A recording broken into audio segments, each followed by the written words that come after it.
The federal government announced a major change in defense policy this week, looking to boost military spending in a big way. The government looks to bolster the ranks of the Canadian forces and see billions in purchases of new equipment. I'm Dave Breckenridge, and this is 10-3. David Paglaise, who covers the military for the Ottawa Citizen, joins me to discuss how much the government is going to spend, what kind of equipment we're looking to buy, and whether this squares us with our allies who've been concerned about our level of military spending. Don't forget you can find us on Apple Podcasts, Spotify, Google, Amazon Music. I'd love it if you could leave us a rating, a review, and tell your friends about the show. So David, the Trudeau government made a big commitment to boost military spending this week. And before we get to some of the details on where they'll be spending the money, just how much more money did the government promise will go to defense spending, and how long will it take them to ramp up to that? Well, they're talking about, an initial $8 billion, and then ramping up. Essentially, you're going to have the defense budget, according to this defense policy update, going from the current $30 billion annually to $50 billion by 2029, 2030. And so looking at the announcement as a whole, why make this announcement now? Is this something that we were expecting, or is there something else driving the push to increase defense spending? Well, they started, the Liberal government started its defense policy update almost 2 years ago. And so, they have committed to producing this update. But behind the scenes, well, actually, it's not behind the scenes, it's very vocal. They're getting a lot of pressure from the United States government and NATO allies to spend even more on defense. So it's a lot of pressure, and we're coming up in June. There's going to be festivities, for NATO's anniversary, and so Prime Minister Trudeau couldn't go to that meeting without this in hand. So how close does this get us to our NATO commitments? I understand, I believe it's like 2% of defense of GDP spent on defense is what our commitment is under the NATO treaty. Does this get us closer to that? And does this spend kind of assuage the concerns of our allies like the US and like NATO? So it gets us to 1.76% of GDP. Now, the Americans, the American ambassador to Canada has released, a statement. The United States is very happy with this increased spending and such. NATO says, well, it's a good start. The problem is this 2% yardstick, so to speak. So what a lot of the articles don't talk about, and what the analysts don't talk about, is Canada at this point is number 7 when it comes to actually spending defense dollars. So actual hard dollars, not measuring it to GDP. And so the argument in that realm is you should be focused on, what that money is getting you. And so a good example of that is Greece reaches the NATO 2%, yet most of its military capability is centered at countering fellow NATO ally Turkey. So, it's a numbers game, and when you take a look at the actual defense spending of Canada, $30 billion, that's a lot of money. Now, whether it's being spent properly is another question. Mm-hmm. Looking at jumping from 30 billion to 50 billion, where is this money going? Is it going to equipment? Is it going to housing? Are we going to try and recruit more soldiers, more personnel? Where does this spend break down here? So all of what you mentioned. So they want to increase recruitment, bring in more personnel, or bring it up to what the level should be. They want to spend several $100 million on housing for military families and childcare. And then a lot of it is going to be earmarked for equipment. So they're talking about new tactical helicopters, long-range missiles for the Army. Trudeau even hinted at submarines, new submarines, although that money isn't accounted for. None of this money is accounted for, but that money for new subs isn't outlined in the defense policy update. Okay. Are subs kind of the area where Canada is most in need of when it comes to equipment? Or I know we just dealt with the fighter jets issue, replacing some of our fleet of fighter jets with new advanced jets. Are subs the next line item in terms of priority, or are there other areas where we're falling short on equipment? Well, the Air Force is actually pretty good. It's pretty well set up for the future. So, the one thing that the Trudeau government did in the last year, they have signed or moved to contract $30 billion of new equipment. So, as you mentioned, the Joint Strike Fighter F-35 stealth fighter, Poseidon surveillance aircraft. A lot of this is being bought by from U.S. companies. So that's why the Americans are quite happy with the spending. So things are going along in that realm. Submarines, the Navy would really like to get going on the submarine issue, new subs, but the potential price tag of that is going to be astronomical. How much could submarines wind up costing us? Well, if we go with conventional type submarines, we're talking $60 billion, 60 billion. If we go for nuclear, and Trudeau opened that door at the press conference at CFB Trenton the other day.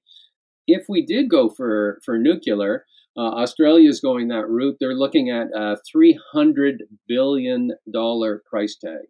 So I don't know where that money's going to come from. You mentioned in your story that the government is also looking to augment our military cyber operations. What does that entail, and what kind of operations could our military get involved in? Well, the military would like to get involved in offensive cyber operations as well as they're already currently protecting their own networks. So, different nations have an offensive cyber capability. Canada does some of that, but it's on a case by case basis approved by cabinet. The military would like to expand its cyber capabilities, which is a smart thing because that is going to be, a new battle. That is already a new battlefield.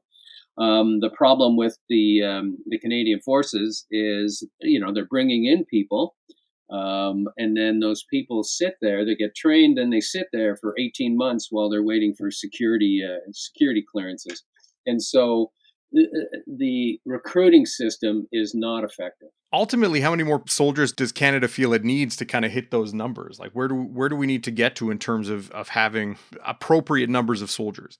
Well, they're talking about going to the established levels, which is a little over 100,000 combined reserve and reg force. The trouble is, a lot of people are leaving. Military members are tired of not having proper housing, being moved around all the time. Obviously, there's been concerns about toxic leadership. So you're starting to see people moving out. Now there's interest, young people joining, but what's happened is the recruiting group is ineffective. And so they are not being able to get, the people in quick enough.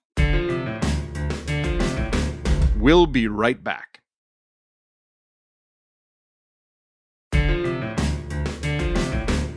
Now, as someone who covers the military regularly and kind of, I think, has a good sense of issues within the Canadian forces, does this announcement address some of the problems that you've been hearing and reporting on when it comes to equipment, personnel, housing, issues like that?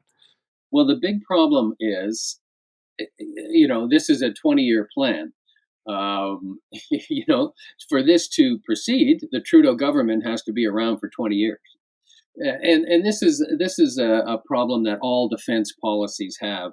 The Conservatives had their, I think it was called Canada First strategy. Well, of course, it didn't survive when the Liberals came in, and the Liberals came up with their own defense policy. So whatever the next government is, whether it's Liberal or Conservative, unless Trudeau's there, there aren't guarantees that this will be followed. Yeah. And then what about the procurement process? I know you've reported extensively on the fact that military procurement is like it's a big problem in Canada. It can be a laborious process. It can bog down projects and red tape.